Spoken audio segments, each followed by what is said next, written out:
And in Revelation 13, as I said last week with Revelation 12, I like the chapter because I feel like I actually have a handle on understanding what's happening in that chapter. 13 is similar to that. In chapter 13, I think I have a pretty good understanding of it, a handle on it. When we get down to the 666, I'm not so sure about that. But with the two beasts, I think I have a good understanding of that. And that's not unique to me. There's a lot of people over church history that have understandings of the beast and the beast system. That being said, there's also answers and solutions and suggestions all over the map of who the beast is, what the beast is, what 666 means, what 666 means. Is it a real number? Is it literal? Is it symbolic? Is it representing a person? Is it representing something else? And there are all kinds of things. You can watch about 1 billion YouTube videos about the mark of the beast, and they're probably all wrong. There's all kinds of information out there. So, if you have an idea of what 666 actually means, you're great. You could join the masses. There's no shortage of suggestions of what this means. So let's go ahead and get into it. And Revelation chapter 13.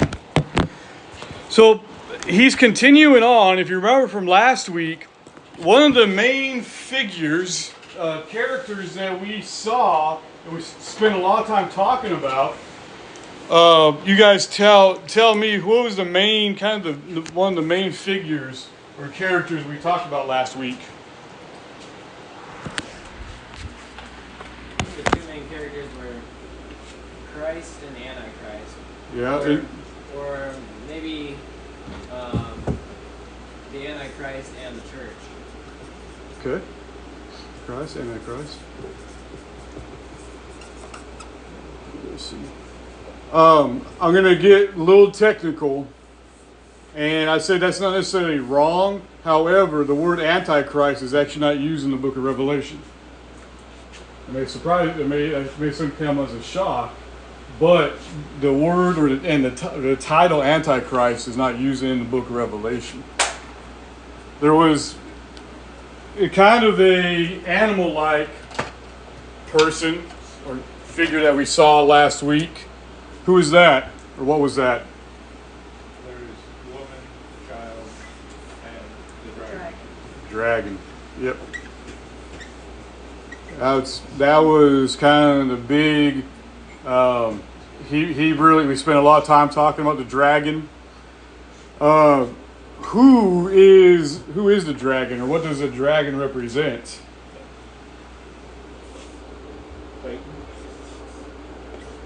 Yep. Okay. All right. Before we get into 13, I want to go up to 12:12 really quickly. It says, "Therefore rejoice, O heavens, and you who dwell in them. Woe to the inhabitants of the earth and the sea. For the devil has come down to you, having a great wrath, because he knows he has a short time." All right, now we jump over and we'll look at chapter 13. So Revelation 13 says, "And then I stood on the sand of the sea, and I saw a beast rising up out of the sea, having 7 heads and 10 horns, and on his horns 10 crowns, and on his heads a blasphemous name." This is interesting because we've talked about this in a previous chapter where John sees the angel or the messenger, and he stands 1 foot on the land and 1 foot on the sea. And he talks about this is besides that particular angel standing on land and the sea, the Bible uses this expression about land and sea. One of the primary ways to interpret that is to understand it's speaking of Israel and everybody else, okay? Or Israel and then the Gentiles of the sea or the Gentiles of the coastland. We read that especially in the Old Testament prophets.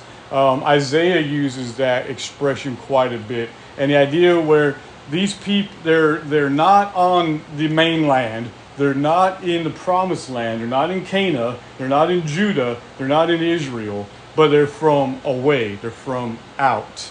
And that could be the Greeks, it could be the Romans, it could be the Egyptians have a land bridge, but they could also get there from the sea.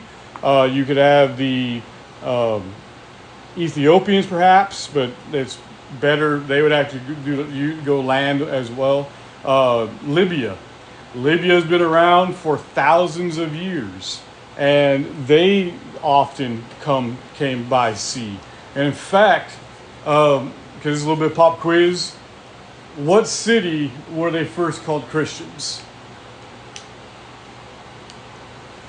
Starts with an A. Antioch. They're first called Christians in Antioch. Okay, this is going a little bit. This is like super bonus question time. Is the church that was Antioch? Where did the people come from that basically were missionaries to Antioch?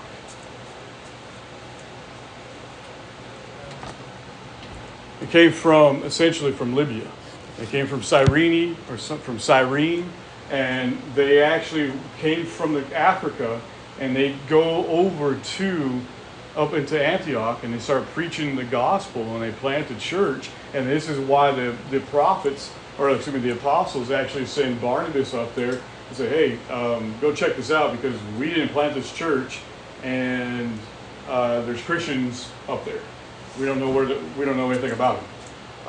But that's because, and what's interesting is that the people who came from Cyrene to plant that church in Antioch, the Bible never says their name. It's partly because it's not about the notoriety, it's about making Jesus known.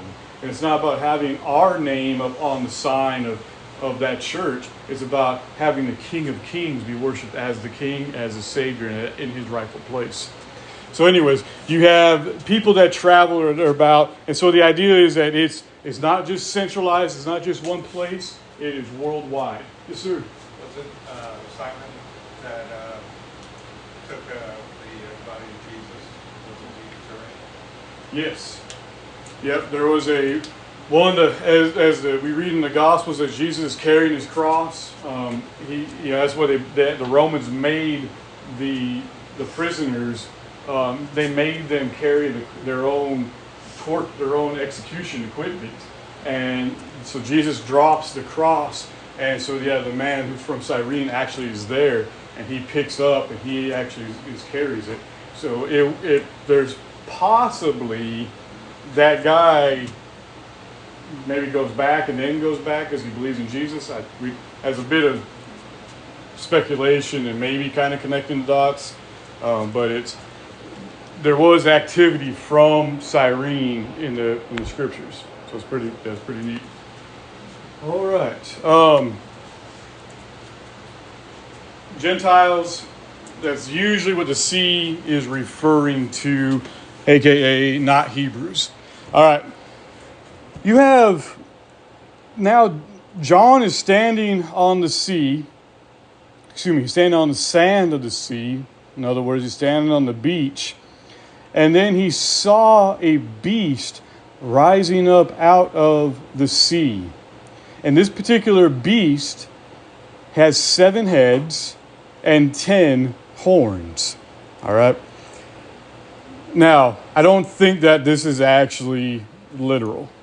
I don't think this is like a Godzilla type of scenario where he's coming up out of the ocean and, it's a 7-headed, Hydra, aquatic monster that they're going to whatever. I think this actually is representative of the Bible often uses that. We talk about that idea, the idea of that beast. In the book of Daniel, Daniel has different visions, and some of the visions that he has involves things that look like a beast, or particular animals are used to represent particular empires and particular kingdoms, like a leopard or like a lion or like a bear. I think that's probably the right understanding, the right view to understand how what he's going to be talking about here is the beast is another way to say it's some kind of empire, some kind of kingdom, it's some kind of conqueror. I'm not going to try to spell out conqueror. Yeah. It's someone or some groups of someone that rise up and they go forth. Many people have immediately jumped to that this is talking about Rome. One of the reasons being is that Rome is actually a city that's basically on 7 hills. They also can point to that there have been 7 emperors or 7 Caesars, or sometimes we'll talk about there's 10 Caesars, kind of leading up to this. So he sees this beast rise up, having 7 heads and 10 horns. Horns are almost always, but the horn is the idea of kind of like a crown, but it's also the idea of its power. It's authority. It's powerful. It's authoritative. And I think the idea of it, why talking about 7 heads, is it's not just one. It's not just one empire. It's not just one kingdom. But you could have for example, you could have had the Egyptians, who at one point in time was the strongest nation in the world. Militarily, financially, political influence, it was Egypt.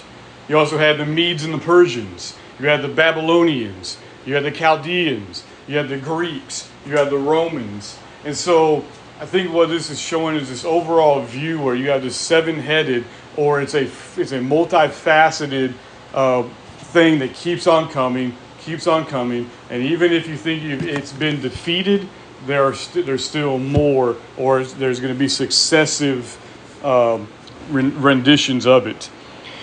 Verse 2 says, "Now the beast which I saw was like a leopard. His feet were like the feet of a bear, and his mouth like the mouth of a lion." Okay. Again, he's using that word "like." It's really important that we understand that he's not saying that this was some kind of mutant centaur type of creature. But the idea of him having feet like a leopard, okay? Let me ask you guys, what are cheetahs known for? Speed. Yeah. What did you say? She did not have the same answer as everybody else did.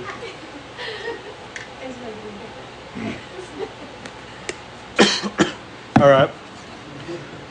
I don't want to offend any of our zoologists or biology people, animal experts. Is it fair to say that some people can say leopard and some people can say cheetah and probably talk about the same animal? Or is it hard that there's no way a leopard can be a cheetah? It's its own separate animal? Okay. What do leopards do? What are they known for then? Stealth. Climbing trees, stealth, jumping down on prey, breaking their necks, dragging them back up in the trees and eat them. They are so hard to find. Hard to find. Okay. But they have some speed, right? They got some stealth. They're predators. They might get out of the zoo. Man, we got all kinds of problems that happens, right? We got a zoo break. I saw it Yeah. Did he get out? Oh, man. Whoa. All right. So, this beast I saw was like a leopard. All right. So that's the reason John is using that particular wording, or that particular animal, is it makes us think about, okay, what are the characteristics of a leopard? So that's when we start talking about those things, like, okay, we know that they're predatorial.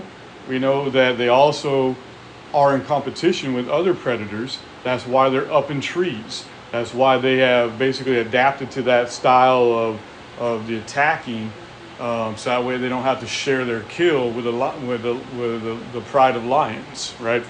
So that's maybe what he's kind of get to point, is that these are sneaky killers. They're strong. You don't want to mess with them, but they know when they're outmatched, and they're going to basically find another way around the obstacle. Then he says, it's interesting, is that he has feet like a bear. His feet like a bear. All right, so you guys what you know about, you guys seem to be pretty good leopard experts. What's some of your bearologists tell you? What do we know?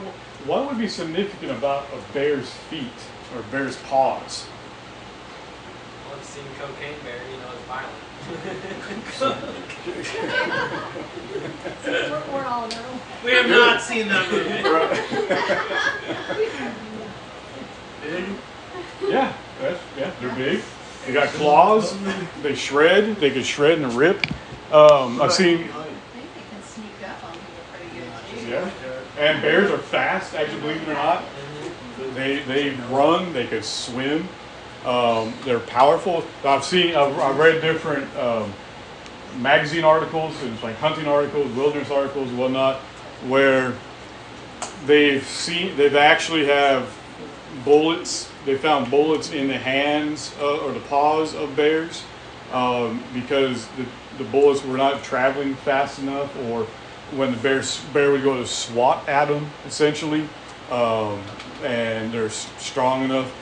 There's this dude shot his grizzly up in Alaska, and he picks it up, and the paw is as wide as his chest, and he's holding it up, and it's that. So it's something that is big. It's big and it's powerful. And again, with the claws, it's dangerous. And then the mouth of the lion. I think the mouth of the lion is somewhat twofold. Okay. What do we know lions for? Okay, good. Teeth. What else? The roar. Mm-hmm. Yeah, exactly right. Also predators. They're predatory, but in the mouth of the lion is the idea of it being loud, also has teeth, so it can bite and kill. What's interesting is that some have likened these to particular countries, particular nationalities. All right. So, what's America's symbol as far as animals go? Right, the bald eagle. Right, the eagle that's America's thing. But you can find bald eagles in like a ton of other countries. So, anyways, I digress. What country is kind of known as being the bear? Russia. Exactly right.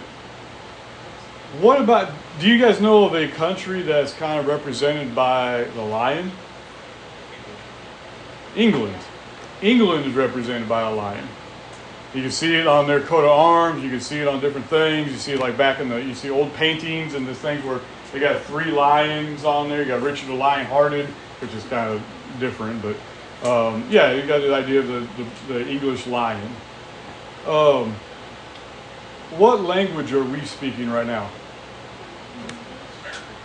Yeah, exactly right. Which kind of came from England, right? And there's a lot of countries around the world that speak English, kind of. Probably speak about as good as we do. There's some people who have linked this lion to actually the idea of England because the English language is actually somewhat spoken around the world now.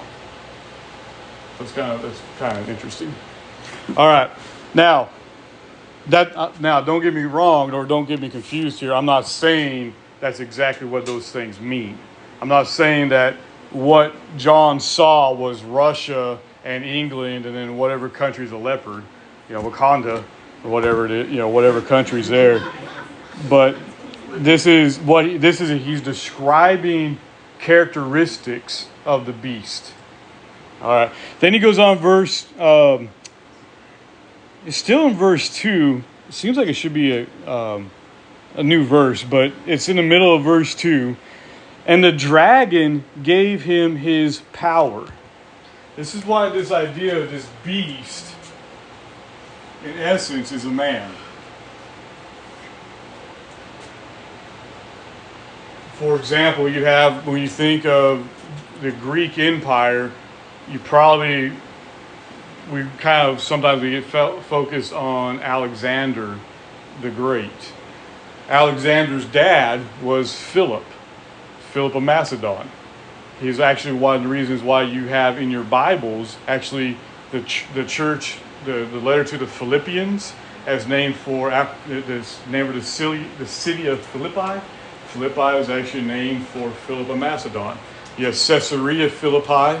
With Caesarea Philippi is basically you have Philip the Greek and then Caesar the Roman. So it's showing you have the Greek and Roman connection there, Caesarea Philippi. So the beast is a man, but this man is actually empowered by the dragon. Okay? So who's the dragon? Right. So you got Satan. Satan's a dragon. Satan empowers this beast to do something.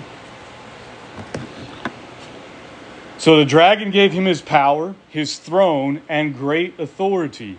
And I saw one of his heads as if it had been mortally wounded, and his deadly wound was healed. And all the world marveled and followed the beast. So they worshipped the dragon who gave authority to the beast, and they worshipped the beast, saying, "Who is like the beast? Who is able to make war with him?" And as he was given a mouth speaking great things and blasphemy, and he was given authority to continue for 42 months. And then he opened his mouth in blasphemy against God, to blaspheme his name, God's name, his tabernacle, and those who dwell in heaven. And it was granted to him to make war with the saints and to overcome them. Okay. This is so, as far as interpretation, and we've talked about this ad nauseum, but we got to keep bringing it up because he's using that phrase, that 42 months, which essentially is that 3.5 years. There's a lot of people who understand to have a literal 7-year tribulation period. Not 7 years old. We got a 7-year tribulation. They would see that this beast comes to power. Usually in the front part is usually where they think the beast comes to power at, because it says he makes war with the saints. So to make war with saints, that means saints have to be present. So that would mean that the saints are still on earth. So this would mean that this is why a lot of people, instead of saying pre-trib, they'll say first of the week. So first of the week, that idea of like this 7 years actually is 1 week, is the way they viewed that. And the first of the week means this beast starts making war, and then God will actually rapture them out at that time. That's even as common as that particular interpretation has become over the last 150 years. that's not what I believe the right interpretation of that is we know that this particular beast, this 42 months, 3.5 years, that he does make war with the saints, or the minimum you can say is that he's given permission to make war with the saints. Okay, so then he goes on to say, so that was 3. Let me go back to verse 3. That whether it's from this war or somehow one of the heads is wounded. So one of the governments or one of the control features, something that was in charge or someone that was in charge, it seemed to it suffers some kind of mortal wound, and they thought it was going to die. But instead of dying, it comes back. And then people worship the dragon, which, remember again, the dragon is Satan, and that's what Satan has been wanting for thousands of years, is for people to worship him. He is getting this through the beast. This particular beast, Satan is finally receiving the worship that he is desperately been fighting for. So they worship the dragon, and then they worship the beast. This also gives the idea, or it's going to show you why, it's an indication of why the dragon and Satan and the beast are false, is because they share the worship. One of the things that we know from the scriptures is that God does not share his glory. God will not share the worship with another.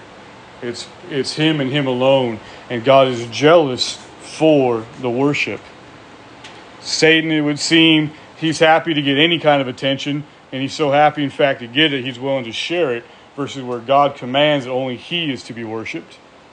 So they worship the dragon who gave the authority. Okay, then they start talking like they're so impressed and enamored, and they ask this question like, man, can anybody else be like this beast? There's nobody else. He's so great. He's so good. And is anybody really able to make war with him? So there's already this prelude of kind of coming up to it. But I think it's also somewhat not just a prelude, but I think it's also this real, so because it just said that he got healed. So he had this wound. He didn't die from the wound. And now they're all in awe of wow, he can't be killed. Like, man, don't even bother trying to kill him.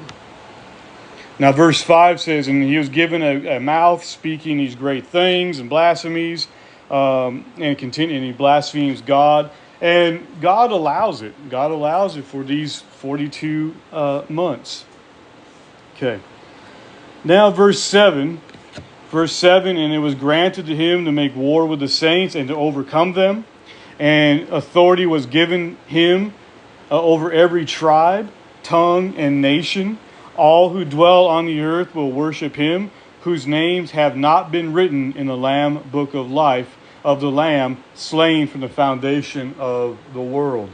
This is really important why you can't stop in the middle of a sentence. You can't stop in the middle of a verse there.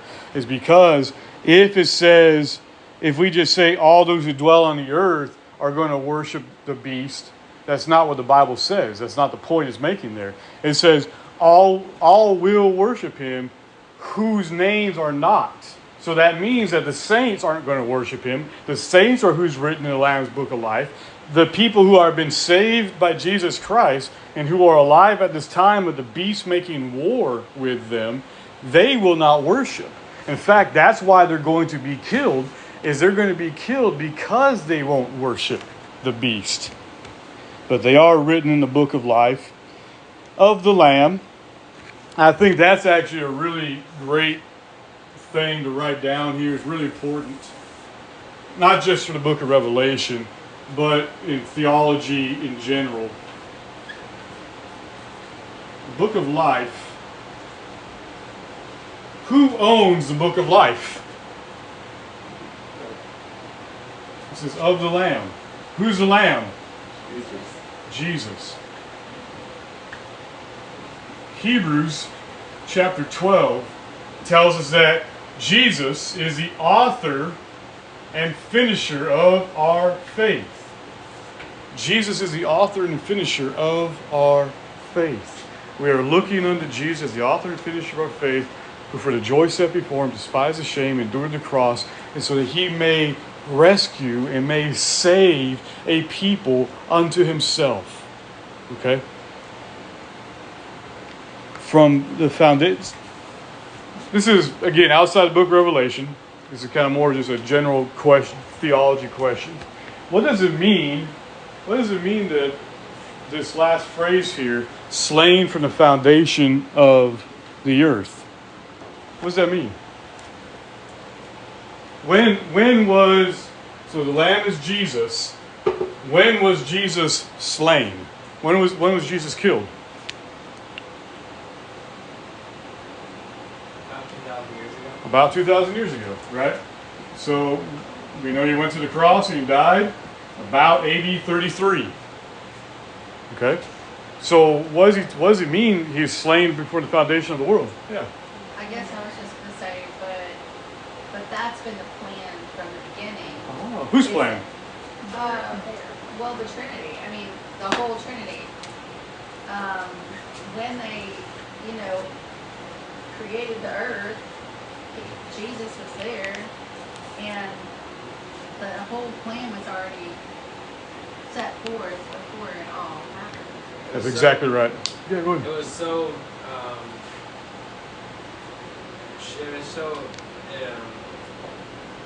It was going to happen. Definitely. So much that they could talk about it like it already has happened. Yes. It was so assured that you could talk about it like it already happened. That's exactly right. I've used this phrase before, and I'll continue to use it. The everlasting covenant of redemption. The everlasting covenant of redemption. Even before God said, "Let there be light," even before we read Genesis 1:1, even before in the beginning God created the heavens and the earth, the Lord chose to save a people unto himself. This was God's plan. This was God's decree. That he decreed that the Son would be the sacrifice. That he would be the Lamb. And his Lamb was slain from the foundation of the world. All right. Verse 9 says, "If anyone has an ear, let him hear. He who leads into captivity shall go into captivity. He who kills with the sword must be killed with the sword. Here is the patience and the faith of the saints." Verse 11 says, "And then I saw another beast coming up out of the earth." Where did this beast come out of? Where did the first beast? Yep, the sea. Okay. The second beast comes up out of the earth.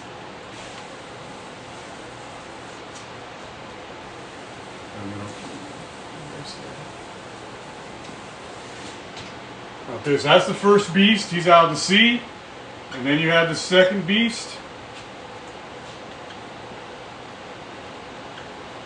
And then he comes from the earth. Kind of a couple thoughts about that. Perhaps, and how some people understand this sea, like I said, represents the idea of the Gentiles, and then very specifically of Rome and the Roman Empire, of the Caesars, and all that. So Rome is represented by the sea, this other idea of the earth, with the Jews in Israel. And where a lot of people then, if they understand, they take more of that preterist view of talking about how pretty much everything in the book of Revelation, at least from chapters 1 to 19, or 1 to chapters 20, was fulfilled in the first century, and specifically from AD 67 to AD 70. And they would basically say that this is showing the domination of the ruination and domination that the early church suffered. Well, so you had the Jews, and then you had Rome, and they're combining, and they're actually persecuting the early church. And then God actually takes his wrath and his vengeance out on both the Jews and the Romans because of their disobedience and because they have persecuted the early church. So that's one theory or one interpretation of that. The idea of the Rome or / Jews motif or interpretation.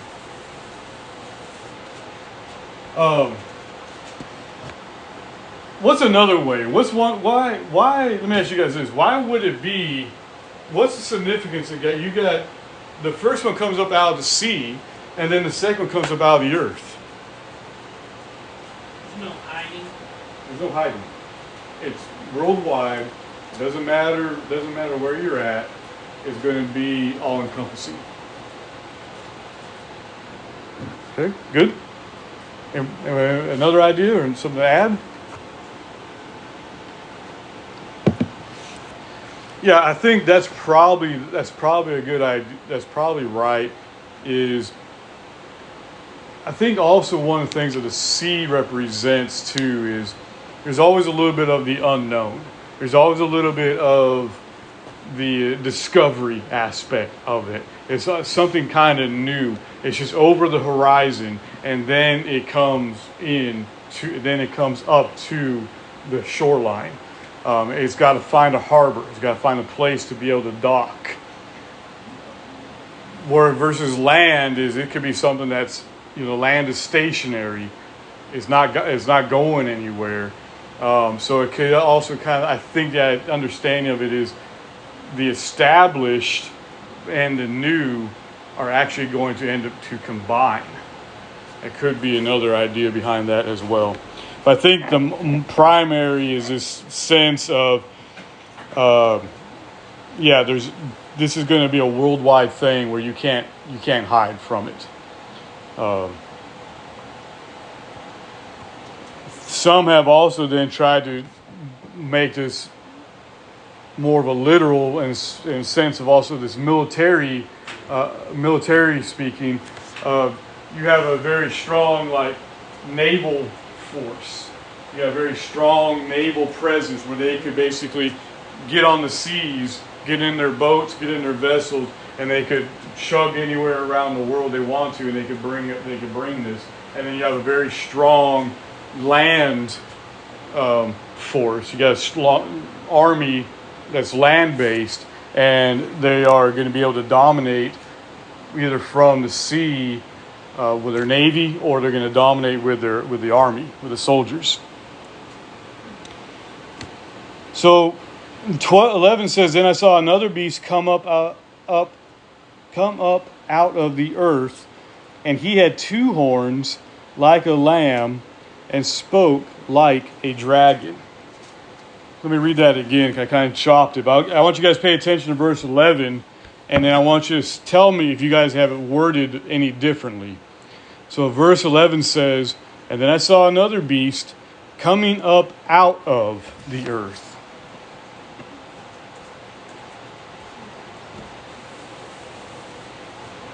So it says that he came up out of.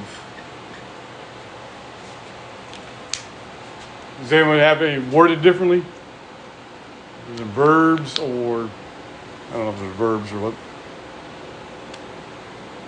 The only thing different in the CSB is it calls the lamb a ram. A ram. Interesting. That would, because I want to say it's Daniel. I think in Daniel's prophecies refers to the ram as a one-horned ram, and he makes war.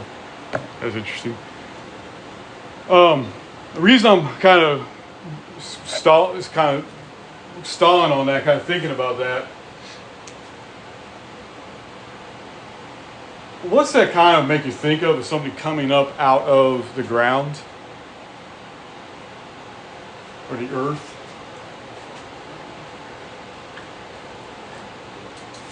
like a resurrection? Because doesn't that happen in the resurrection? Is somebody comes up out of the ground? It was already buried, and it comes up. What's the significance about Christianity? What makes our religion different? Yeah, it's not just the fact that Jesus died. Every man dies, right? But yeah, you guys tell me why. What's this? What happens after his death? He's resurrected.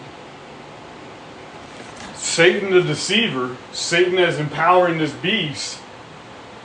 That'd be pretty impressive if one of these guys actually does die, and then he raises this beast up out of the ground. He has him come up out of the earth, and he stages this resurrection, or what seems to be a resurrection. So that's maybe, I don't know, that's a potential, it's a thought. It's some kind of resurrection that happens. And I saw another beast come up out of the earth, and he had 2 horns like a lamb and spoke like a dragon. So it's a hypocrite, right? Based like a politician. He says one thing, but he does something else. He looks like, look at this cute little lamb. I want to pick him up. Right?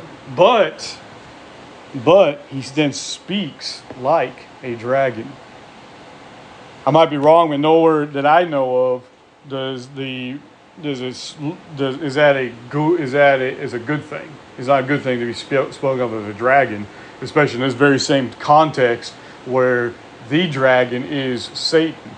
It's possible, maybe, that a dragon is a demon. And maybe this is referring to that this person has some demonic influence and or possession about them. Verse 12 says, and he exercises all the authority of the first beast in his presence and causes the earth and those who dwell in it to worship the first beast, whose deadly wound was healed. Then this is what's strange. That's kind of strange to me, is because the earth dwellers were already worshiping the first beast. But then what's weird is that then the second beast comes around, and now he's going to make sure they're worshiping the first beast. I mean, they already were doing it, yeah. Well, I mean, probably everybody knows this or is thinking that. But this is, he's just an imitator, right? And so, they're just trying to imitate the Trinity, right? Yeah. To me, the beast is, trying to imitate Jesus and the resurrection and all of that. And this second beast is trying to imitate the Holy Spirit and trying to cause everyone to worship the first beast. Yeah. It's all very, of course it's all a lie. Right. It's all, yeah. evil.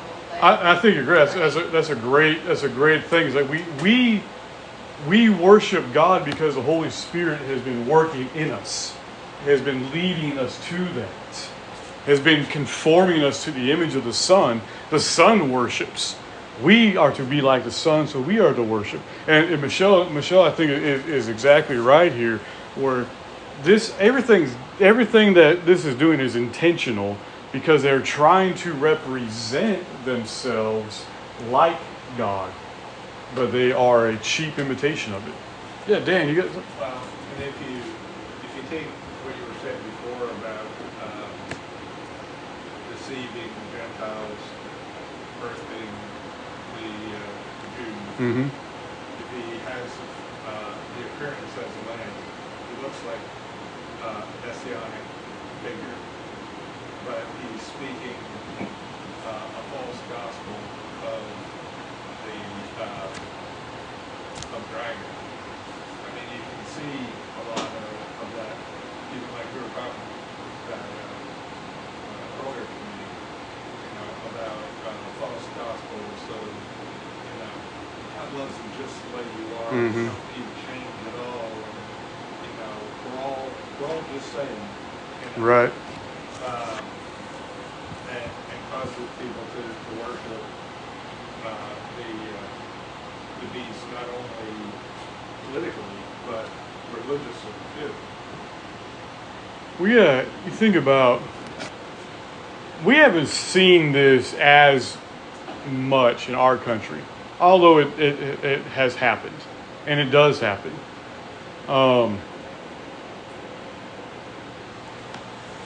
I think one of the things that's interesting is that, so the first time we read that they're worshiping the beast, it's actually out of a almost like I don't say natural, but it's just like this reaction to how great this was. They're amazed by it. But then it would seem to be, they kind of get used to it, and they're like, oh, okay, cool. And now the second one comes, and he's now going to force it and enact it, and he's going to be the enforcer of the worship. We've seen this in a lot of, almost all false religions are that way. There is an initial, like a genuine interest in wanting to be involved. Then it comes into a coercion and a threatening and intimidation that you must do this. I mentioned this before. One of the issues I have with a theonomic post-millennial view, all right?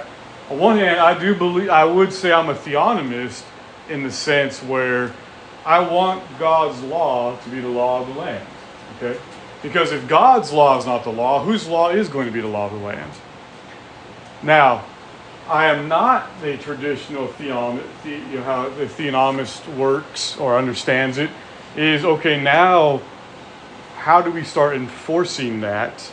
And let's say if somebody has a law violation, how do we judge that and how do we enforce that?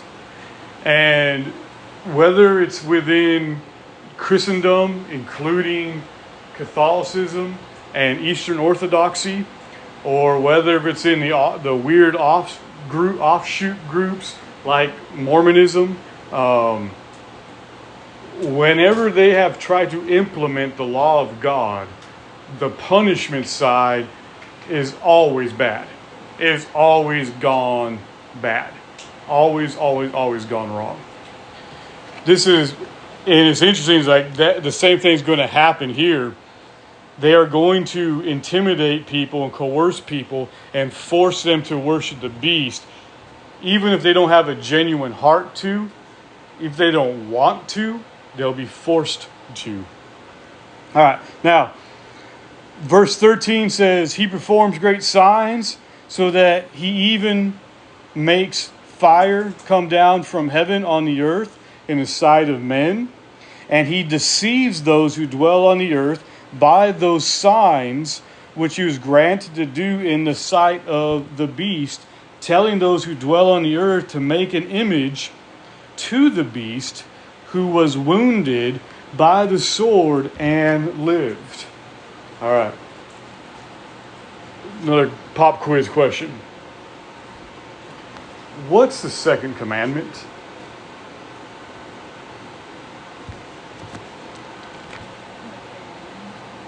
Yeah, that's right. Go say it louder.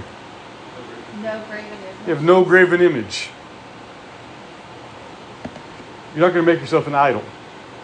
You don't make yourself an image and then you say, this is my God, and then you're going to worship that image. God gave that commandment thousands of years ago.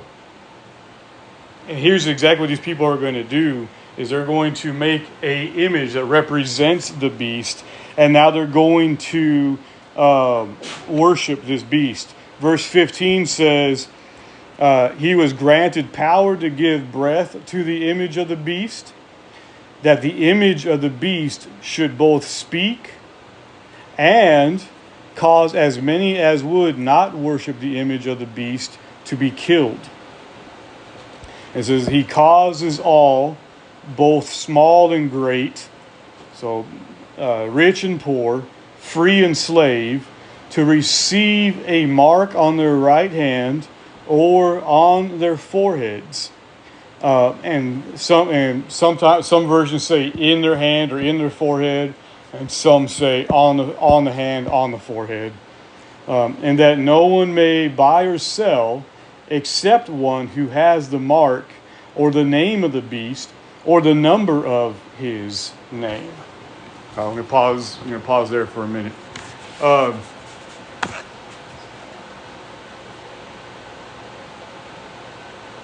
This is something like this has kind of gone on throughout human history, and I think we're actually getting to a point where our own technologies are advancing so quickly, and even what we have available to us right now, we could use this phone and you could load up a number of apps, right? Cash App, Venmo, PayPal, whatever.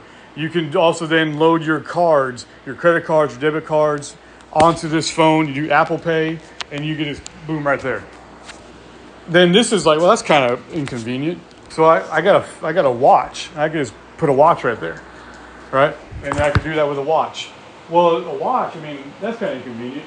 Can we get to a point where we can just actually have this chip, and can we just actually embed a chip?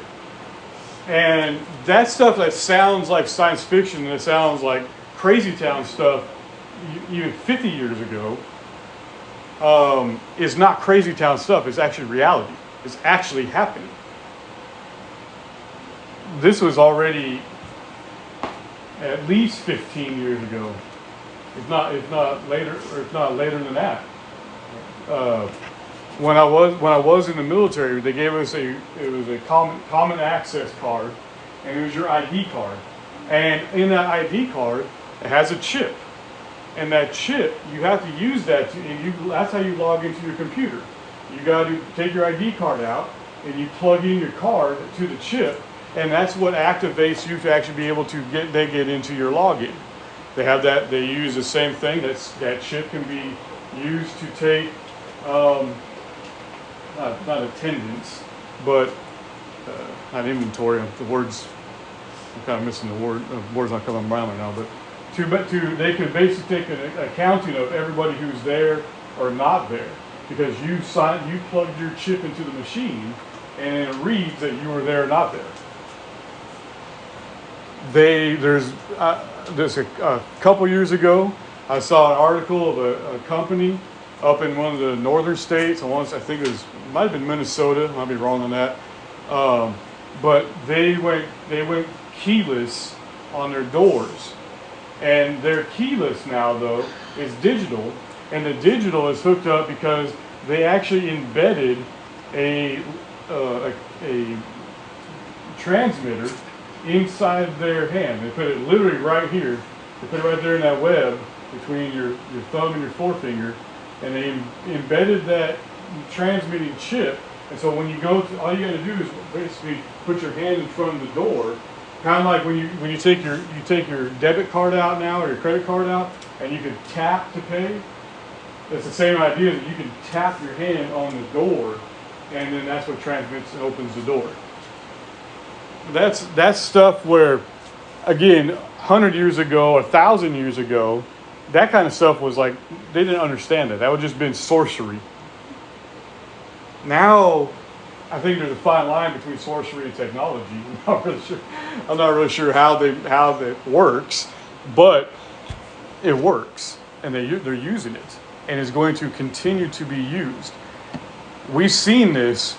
So a couple years ago, with the Canadian truckers, right?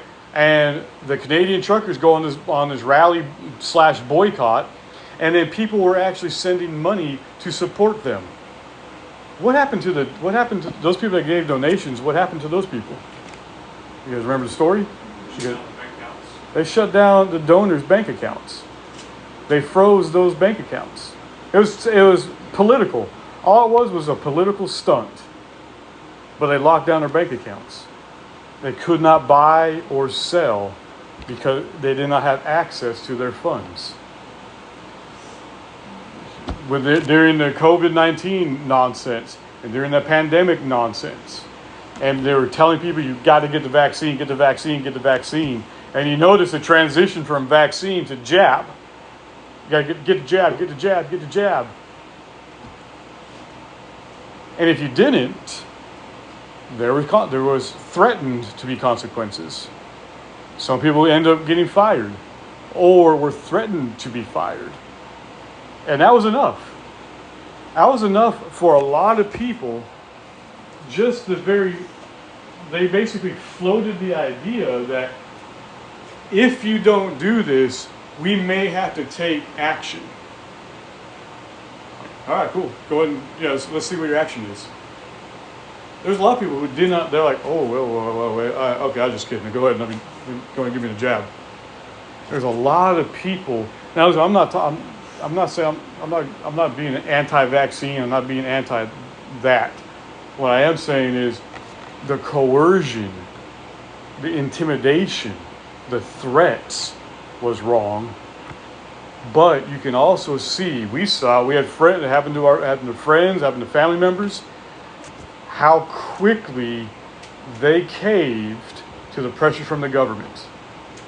And that had nothing to do with Christ. It had nothing to do with the gospel. It had nothing to do with, are you a Christian? And these people caved quickly. One of the things that we got to do, one of the things that as a church, and not just our congregation, the Christian church has to be reinforcing and making disciples who make disciples. And part of making disciples is teaching them and encouraging them and motivating them to stand strong in the face of the opposition, in the face of the enemy. There's a lot of people that are very comfortable going to church in a nice air-conditioned building.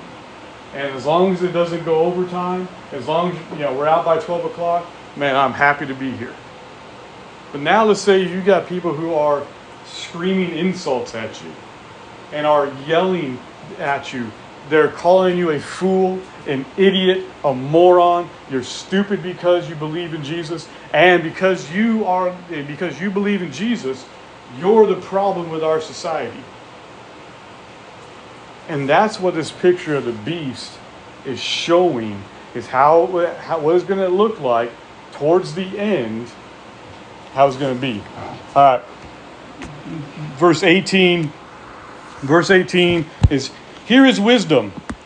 Let him who has understanding calculate the number of the beast, for it is the number of a man. And his number is 666.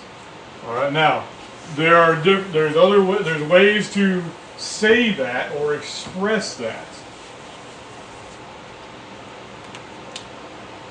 So you have one where it can be read like this: 666. All right, or how we say it, how we do in English, where you spell it out, sound it out, 600. You're going to get 600. The second number is 60. Then the third number is 6. Okay? So if we were to write that out, it actually would look something more like this.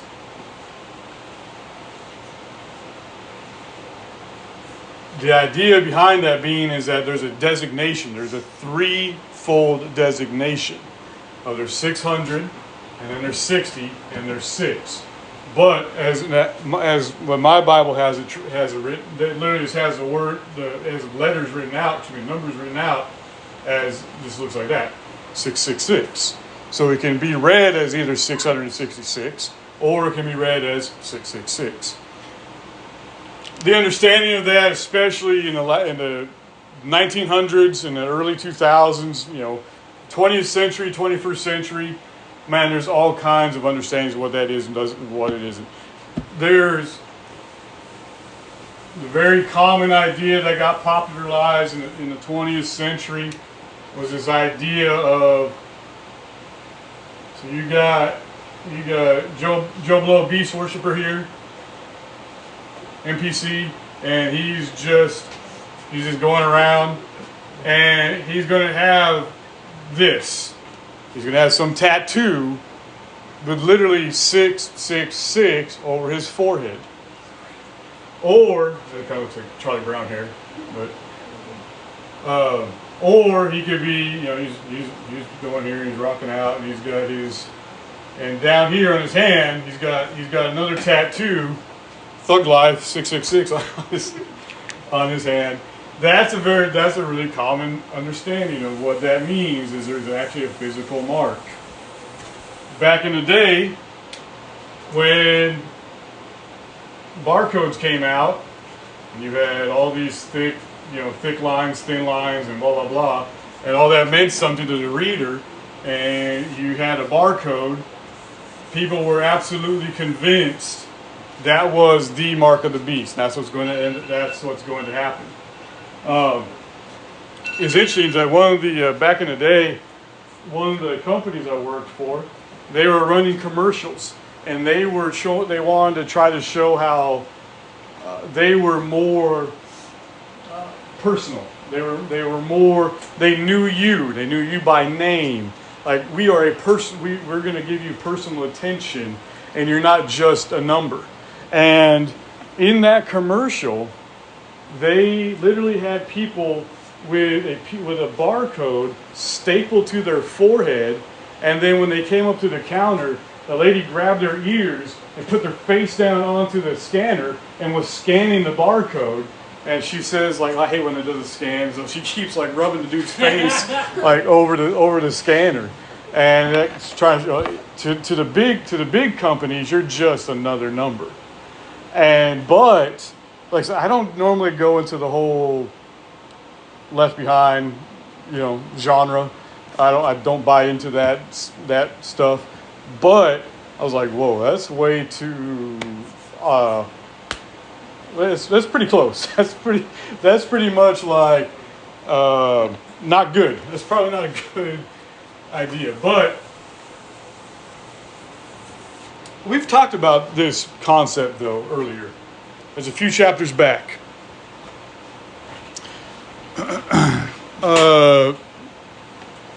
That the people that belong to the Lord, specifically, it was 144,000. What had to happen to them before the other trump sounded, or before he allowed the other trump to sound? They were sealed. Yep, that's exactly right. That's in Revelation chapter 7. It says in Revelation 7, he says, do not harm the earth, the sea, or the trees, till we have sealed the servants of our God on their foreheads. And I heard the number of those who were sealed, 144,000. All right. So the redeemed of the Lord, 144,000, they are sealed with something on their foreheads. We talked about that. I know it's been several weeks ago now. It seemed to have an indication that basically it's your identity, and it's not necessarily a physical, it's not a tattoo, it's not a brand, it's not, nor is it even necessarily a visible chip. But it is who you are known to be aligned to, who you are loyal to. And are you going to be loyal to the Lamb, or are you loyal to the dragon? Are you loyal to Jesus, or are you loyal to the beast? Are you known to worship Jesus and have a confession of the God of Abraham, the God of Jacob, the God of Isaac? Or are you following this image that is satanically empowered? Over the years, there's been various and strange interpretations of what the mark of the beast looks like. And there's one group that's actually common and has actually became more mainstream over the years. I haven't heard them so much since I've lived up here, because probably I don't listen to much radio anymore. But when we were living in Texas, there was a group that owned a radio station, and it was Seventh-day Adventist. And they owned a radio station, and they would have their Seventh-day Adventist preaching on there. One of the big emphasis in many, I can't say for all of them, but many of the Seventh-day Adventists obviously their whole thing when it talks about seventh day is they still believe that Saturday is the Sabbath, and that's the day that we're supposed to worship on. That's why they're called Seventh-day Adventists, is that we still go worship God on Saturday. And those who don't worship on Saturday, those who worship on the first day of the week, also known as Sunday, you have taken the mark of the beast. What most what many Seventh-day Adventists teach is that Sunday worship is the mark of the beast. I've heard several of their preachers say it. I've heard it on their radio programs. They say it. Is that the people, and they basically view it as, for most of us, is not intentional. We are just being deceived. We've been deceived by Rome. They go back to basically the Roman Catholic Church is who instituted Sunday worship because they worship the sun. So you have the sun, literally, up in the sky. And so now the sun day, or the day of the sun, is we worship because Rome was a bunch of sun worshipers. So they would teach that the beast is now okay. Let me go. So let me stop there on that one.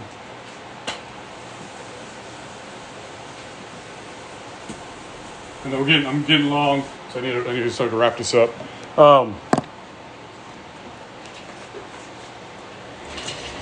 I think that throughout human history and through biblical history, what the Bible has shown us is that there has been a man-made false religion in every dispensation has had a false religion and has had a false or a bad empire led by a bad king or a bad emperor. Okay. And that's what we could look at is those may be the seven heads. You can go all the way back to Nimrod, all the way back in the book of Genesis, and where Nimrod he founds one of the cities that he actually founded was Babylon, or what became Babylon. And it goes from there. You got like Egypt, you got the Medes and the Persians, the Greeks, the Romans. There's a couple of ones I'm not on top of my head right now. But there's, throughout history, there's been a beast system. The world order, okay? The past how many decades now, how many whatever number of years, where the new world order has got a lot of publicity, a lot of, songs and YouTube videos and whatever else made about it. And I'm not saying that's a bad concept, or I'm not denying the New World Order, NWO. But really, that word new, it's actually just a misnomer. It's actually not a good word to use for that. Instead of saying New World Order, just basically say this. It's the next. It's the next world order. And this has been happening, like I said, Satan has been doing this repeat, recycle, retread. And we can see different examples of this throughout history, of where you have this two beast system, where on one hand you have worship. We'll call this sacred. I don't want to defile the word sacred. You got worship, and then you have over here distinct. We call that secular. our terminology in our day and age, we say church and state. Now it's actually become church versus state, but really it's church and state. There's a reason why a lot of people want to keep those two separated. And it was actually supposed to be for the purity of the church. So that way the state would not dominate the church and control what the church taught, what it did, what it meant, when it didn't meet. If you think about the first 10 amendments, and specifically with the First Amendment, a lot of people automatically assume it's only talking about political issues. But the issues that the First Amendment deals with is, yeah, it's political, but it's also primarily looking at religious. In fact, it literally says that government shall not prohibit or establish a religion, a state religion. But it's also that freedom of speech, that freedom of expression, that the state cannot regulate what I'm preaching or teaching doctrinally, biblically, theologically. The freedom of the press is not just about news and journalism. It is about, I can print a Bible out. I could type up something and post it somewhere, and I could express and share the gospel in a written format or in a broadcast format. And that's expression of speech. That's expression of thought. Also within that is the right to assemble. A lot of people think the right to assemble is only talking about that, oh, we can go out here and have a rally, or we can go out here and we can protest. Right now, we are assembling. Right now, you are exercising your First Amendment right, the right to assemble, to come together, and that way, the state cannot or not supposed to be able to do that. But what we do see throughout world history is this blending and merging, and this is the picture of the beast system. Is you have a figure that is magnanimous. You have a figure that is very seemingly powerful, miraculous, benevolent, can do many, many things, and man, look how great this person is. And then you have the muscle. You have the enforcer. You have the person that's going to force you to do what that's going to do. And that, there's pictures of that throughout European history. I'm not I don't know, I'm not knowledgeable enough about East Asia history. But the Roman Empire and Roman Catholicism is the epitome of that. That was exactly the blending and the ill marriage of the church and the state, of the sacred and the secular, of the Roman Empire. Islam is much like that, and you can see the different countries that have this I can't pronounce the word. To Islamalize, that's not right. That's not how you say that. Anyway, yes, they want to make the nation Islam have Sharia law, enforce Sharia, and force everyone to live as a Muslim in their country and in the world. It starts religiously and moves to politically. The political enforces the religious. Throughout world history, there have been different renditions of that. I believe that when it gets down to the very last end times, we are going to see it done at such a grand scale like we've never seen before. There's some believe that, they hold to the revitalized Roman Empire. And they think that that's going to, essentially what we're going to see is that Rome is just kind of like in the back burner, behind the scenes right now, just kind of treading water, not really active, not really doing a whole lot. But you may see this revitalized, and that's the vehicle that Satan chooses to use to bring about this, in essence, a one world religion, a one world political system, a one world governance, a one world financial system. We're seeing that web, that spider's web, has been being built for at least 100 years, all the way from Bretton Woods in the 1940s to the fiat money fiasco we've been in since 1971 and we're in now. And you can see the globalization, and you start seeing this one world stuff. I noticed the phrase of one world pick up within our generation. Have you guys ever flown on, who's ever flown commercially? Who's gone on a big airplane and flown commercially?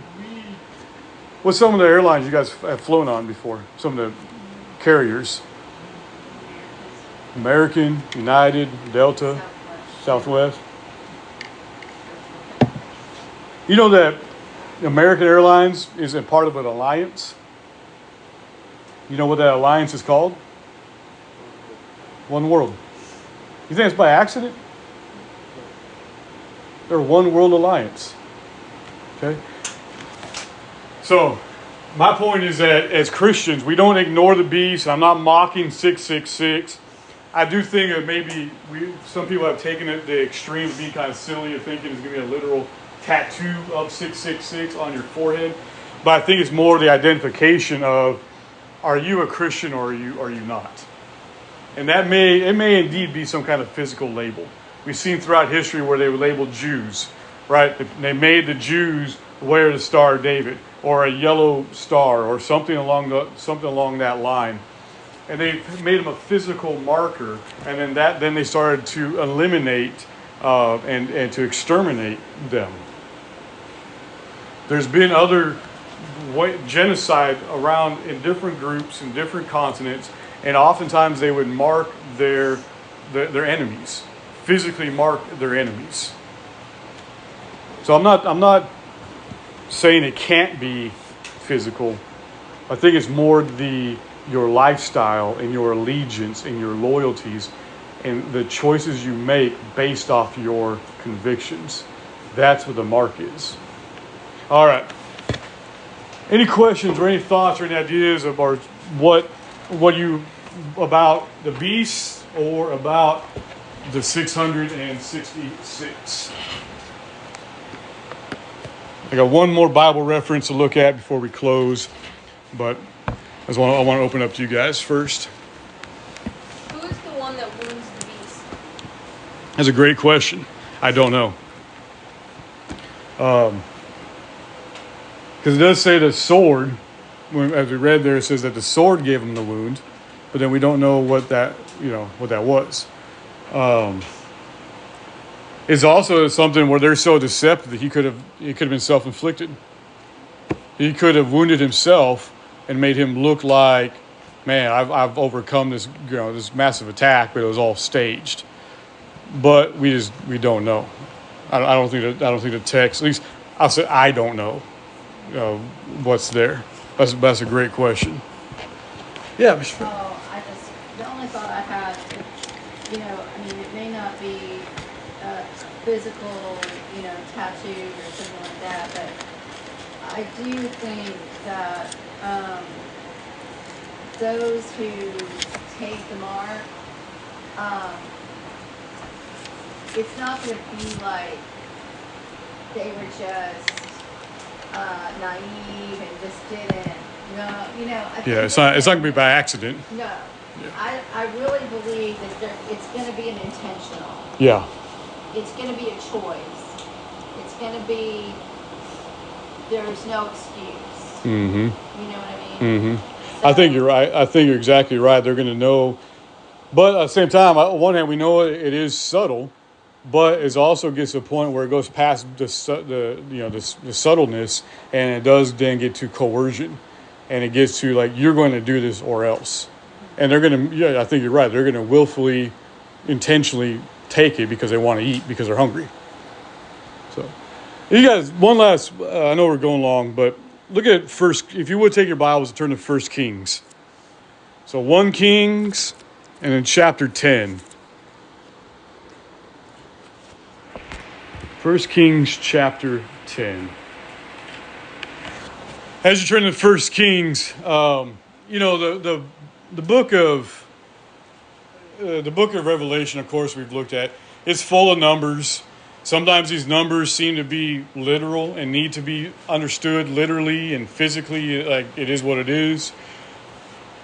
Other times it's actually designed, it's symbolic, has a symbolic meaning, or is representative. It's figurative.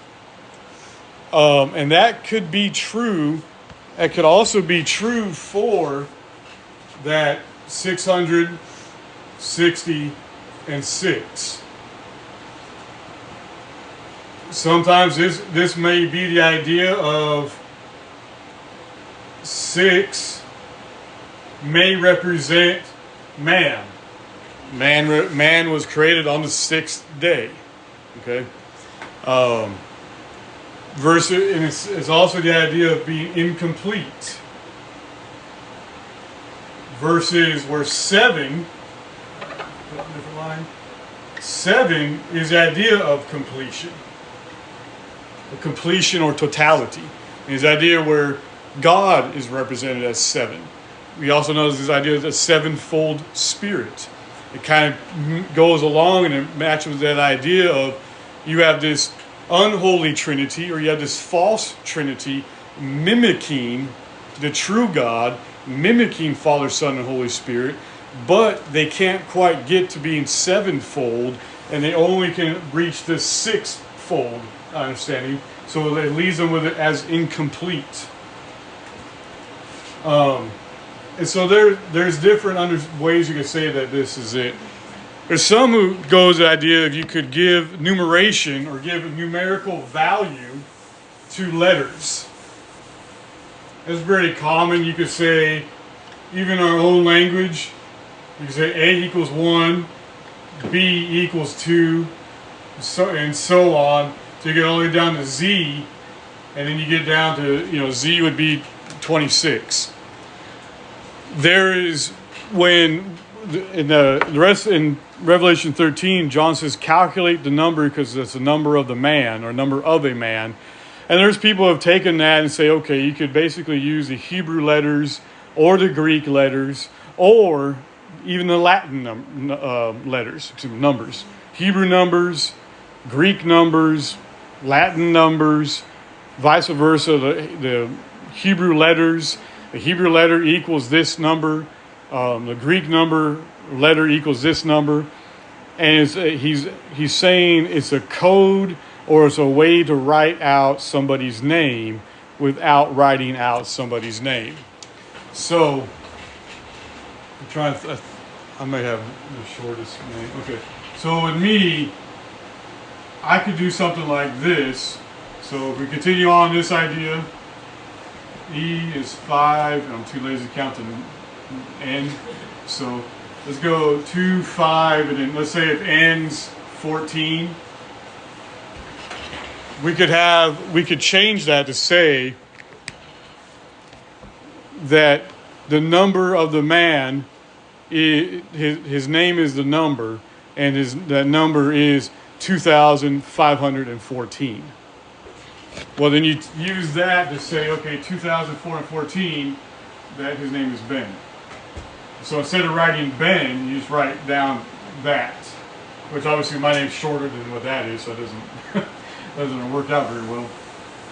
But that's somewhere people then, and then if you do that, and you come up with your own code, your own algorithm, and your own formula, you can pretty much come up with any name you want. A lot of people come up with Caesar, or they come up with Nero. Nero Caesar is usually the way you can figure out 666 actually fits into Nero. But then you could also, there's a lot of other historical and presidential and political people. All right, so First Kings. 1 Kings 10. All right, who was Solomon? What job did Solomon have? The king. That's exactly right. He was the king. Number 3, he was the 3rd king of Israel. And he failed. He failed miserably. But that actually also was prophetic. God prophesied that was God told him it was going to happen. God told, because back when the people came out of Israel, came out of Egypt, they weren't supposed to have a king, but they said, "Give us a king," and then God warned them, "Okay, if you have a king, he's going to do this, he's going to do this, he's going to do this. And it was all bad stuff. And Solomon ended up doing that, doing that, doing that. Saul was bad. David failed him. Even though David was a man after God's own heart, David was a good man, David failed. Solomon desperately failed. So we got 1 Kings chapter 10. So we start reading at verse 13. Now King Solomon gave the queen of Sheba all she desired, whatever she asked, besides what Solomon had given her according to the royal generosity. So she turned and went to her own country, she and her servants. Verse 14 says, the weight of gold that came to Solomon yearly was 666 talents of gold.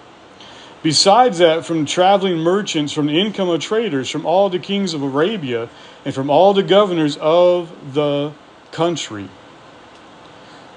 It's very interesting to me. The same numbers are used here.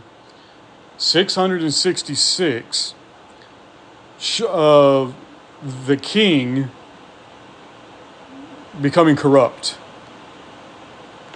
Solomon, who starts out great promise, man of wisdom, and he's led astray. And he starts lusting after things other than God and what God desires him to do. And he becomes very, very wealthy. And then he also becomes very infatuated and enamored with thousands of women. And he also becomes an idolater. He worships false idols. He worships false gods. I'm not sure the connection, but to me it's not by coincidence that you have a failed king collects 666. In the book of Revelation, another false king is identified as with 666. Okay, don't get me confused. I'm not saying that Solomon is the beast. That's not it. I'm not saying Solomon is the Antichrist. But I'm saying I believe there's a connection of the heart. It was turned. The heart desired carnal, material things and not God. And that's what the beast system represents. What the beast order is all about is not God, but what can I get now? What benefits me now, temporary, materialistically, physically, and I don't care if God likes it or not. All right, I'll stop. Anything else? All right, let's go ahead. We'll go ahead and close with a word of prayer. Heavenly Father, I pray that you would continue to give us the wisdom and understanding. Lord, I pray that we would be prepared to stand for you. We are thankful that we do have a relatively peaceful country at the time. We don't have a openly hostile majority. We thank you for that. But Lord, if and when the time comes that America does turn from you completely, I pray that we would take a stand. We would stand for Christ, even if it means discomfort, if it means suffering, if it means pain, and Lord, even if it means death. I know it's really, really easy to say we'll die when we're sitting here without threat. But Lord, we know that millions of Christians have gone on before us through persecution, through trials and tribulations, through martyrdom, and they love Christ more than their own life. And I pray that we be a church that would stand for that. We would be a people that will be committed to Christ no matter what, no matter the cost, and that we would be a salt and light to this earth. And Lord, whatever the beast system is we currently are in, and whatever comes next, I pray that we would be loyal to Christ for all the days of our life. Lord, I ask this in Jesus' name. Amen.